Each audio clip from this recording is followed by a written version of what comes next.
I'm trying to think of a time where I've been confused. I have a friendship that like, okay, so one of my best friends, his name is Lucas Zelnick, and someone has already done a fan edit of the two of us. Like, to know about me and Lucas Zelnick, you truly have to be really, really deep in my world. Lore.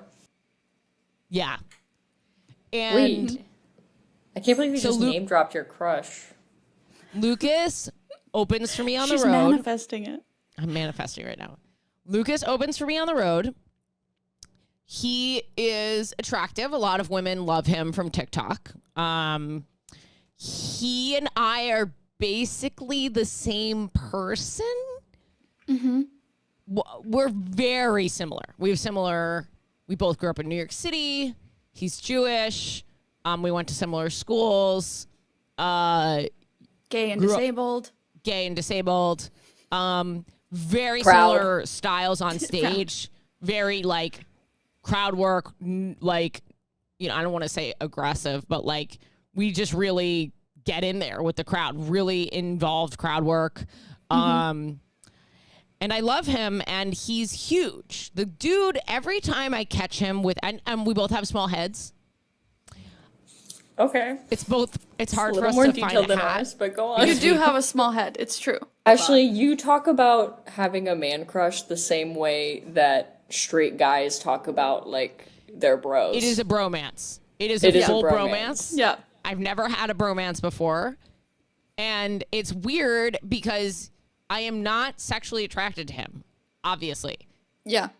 But so one time at the We're Having Gay Sex live show, I got dressed up as femme, and it sent him into a little bit of a spiral because he was like, what we were talking about last episode, he was like, this goes both ways. Beautiful lady. Like, he did not know I could be beautiful lady. People don't know that I can be beautiful lady.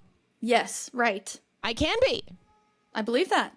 And, you know, we'll do activities like, and I'll go over to his apartment. I've like seen him shirtless and in his boxers, and I'm like, you are a beautiful man, and I don't like know what to do with this. Like, I don't like seeing it. Okay. But you can't ignore it. But like maybe you do a little? I can't not look at it. It's like just it's weirder for me to. But are you describing like an aesthetic appeal, or are you saying like just he's in really great shape? Okay, well there you go. Have you ever had like a waist up crush? Good question. Probably. That's what I call it. I love that. Anyway, I love Lucas Zelnick. How annoying it is. Listener, write in. Are you crying. Team Jacob or Team Edward, but in this context? Are you not in the actual context? Are you Team Lucas or Team Jamie? Write in. I am on one of those teams. I actually don't know what that means, but... Hi, everybody. My name's Elena Joy, and I'm your mom. I'm Mac and Jimmy, and I'm your hot teenage brother. And I am Ashley Gavin. I'm your dad, and I just slid into your sister's. Stop it. Oh my God, you did not just wave at my sister in her DMs. This is so cute. Okay. You know, Jen and I took a break for a year, and we didn't know it was a break because she was incredibly thoughtful about me being ready for marriage and her not being ready for marriage, and she didn't want to lead me on, but I think, you know, she was still in love with me the whole time. But it's funny, my friend Jamie, I was like telling my friend Jamie, we just had such a, I just love New York City like comedy nights where like I'm with all of my friends, we're all on a show together, like hanging out around the show, and then at like 1 a.m. we go to a diner or like a pizza place and we just hang out and we make each other laugh until like 3 a.m. Those are my favorite. Like, I love comedy so much, and that is probably the part of comedy that I love more than anything is like being able to hang out with my friends, and my friends are literally the funniest people on the planet. Of course, yeah. So we're at this pizza shop, and there's someone who doesn't really know about me and Jen, and they asked, and I mentioned that we had, you know, I always feel a little self-conscious about the age gap, even though she's 27, so it's like not like a, you know what I mean? But I do feel you feel self-conscious, like that people are going to judge you or whatever, and so I mentioned that, and I mentioned that was like part of why we took a break.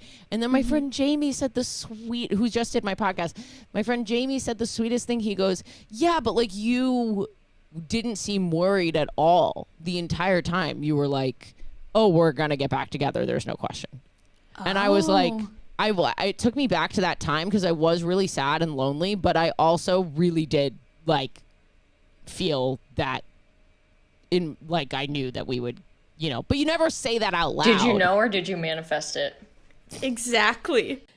We have to like meet them with their language. Like the way that I always say is like, start doing it in front of your dad, asking people for their pronouns by being like, what you working with today? And they'll have a way easier time knowing how to, because it's more, I think it's actually, I was talking to my friend Lucas about this.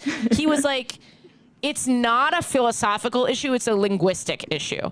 And while the queer community likes to think that it isn't hard, it actually kind of is hard for folks to learn new language and new terms. And it's okay if they're trying. It's okay if they're trying. And this man was trying. So I think blue button, pink button is great. When I was in Houston, my hotel was like across the way from this little like plaza area with like a fake like AstroTurf, and there were I was reading my book outside and there were all these kids playing, and I thought, God, how lucky I am to be a woman, because I couldn't just be out here watching kids as a man.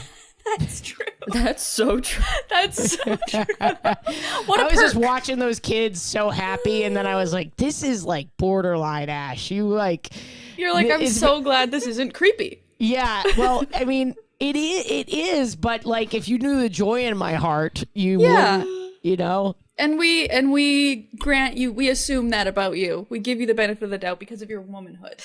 Yeah, I mean, that's really who did I talk to about it? My opener, I think he was like, yeah, I gotta pretend to scroll. Wait, I think I have an answer. Okay. Oh. Truly, here's some queer joy I do not around other queer people. Okay. You gotta find a bro that you are friends with, an ally bro. Okay, I like this. Yeah. Okay. Yeah. And you just need to look at women together respectfully. I like that. You need to go. I Doesn't matter if they're gay. Doesn't matter if they're straight. Just go to your local bar, with your bro friend. Yeah. If you don't have a bro friend, that's step one. They're much easier to find than another lesbian, okay? Find an ally. Quietly and politely objectify women together. Okay, that's like that's the closest was a great thing. A tip. Wow, I never thought about that. That like a man who's attracted to women might be the closest thing you can get. It is so affirming to a queer to your sexuality. Friend, huh? Wow. That was wow, a really I am just tip. like really just Bro, are so you sure annoying. you're tired though? Bro, that's are like you sure you're tired? But on both of these episodes, I was like, let's not forget about men. Okay? Men are very important. We have a lot of male listeners, a lot of straight male listeners too. Well, we know why they're here now. Huh? We know why they're here now. Ally to the straight men. Yes. It's true. Ashley I see is you, the straight ally boy. to the straight men. I see you. I affirm you. No, I'm not kidding. Like my guy friends, I'm not kidding either. That's like, yeah. I don't know if you guys have a lot of guy friends, but I am a comedian. Many of my friends are guys. Like my best friend is a gay man. My other two closest friends are, wow, I just ranked them. My other two closest friends are. My best friend is a comedian. My other two. My disposable friends. No, I love them. They're my best friends too, but Sam is my blood brother. Yeah. And I love him more than anything. Yeah. And of course I have like my friends from the podcast who are queer and stuff like that, but a lot of my guy friends are straight men, or a lot of my friends are straight men, and I love talking about women with them. I'm even thinking about like when I lived in Manitoba, so many of my friends were straight men, and like talking about women and talking about relationships with them was Frankly, really a lot affirming. of them are more respectful than I am. Wow. I can get away with a lot more. Just saying. Guys are just so much less drama, you know? But even when I have my stupid little waist up crushes, I'm not like, oh, Lucas, I should have said something. Like I never. Right. Yeah. Yeah. My Belong buddy, in a if my lesbian buddy space. Lucas wants to come with me to Cubby Hole, I don't know. I don't see the problem.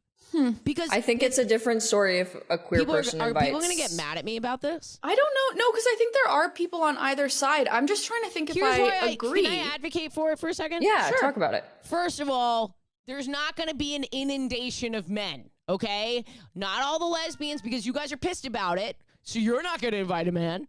So, you know what I mean? Like, and I'm responsible for this dude. If he hits on a girl, I'm kicking him out. That's my fucking responsibility. If he does something fucked up, I do something fucked up. We are one, we are joined because I brought him into that space. He is my responsibility. And if he fucks up, I'm kicked out of the bar. That's the level of faith that I have to have in this ally. I will say, guys, we need to talk to each I am other. going to bring Lucas to cubbyhole just as a weird social experiment. Oh, so God, thank you. Ashley. And I was And I just mean about that. to tell you that you still looked so cute and sleepy. And I mean that, and I'm going to do it. Yeah, this has felt like 4 hours, I gotta be honest. we've covered a lot. This has been a We've good been episode. everywhere this morning. Should we Okay. call it? Yeah, I'm stopping the recording. Patreon.com/Chosen Family Podcast. Thank you for listening. Guys, if you don't donate, fuck you. Oh my God, Ashley! Cut it No, there. I mean that. This is that real life discourse that we're talking about. Fuck you, I'm bringing Lucas to cubbyhole. Fuck you, if you don't donate, I'm bringing Lucas to cubbyhole. Fuck you. Fuck you. Okay, bye.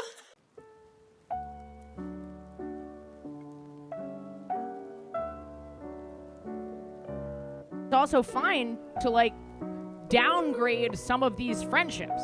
If they're the type of person that doesn't make you feel good about who you are, but for some reason you also enjoy, maybe they're funny or something. I don't know. Maybe they have dad's credit card. I don't know why.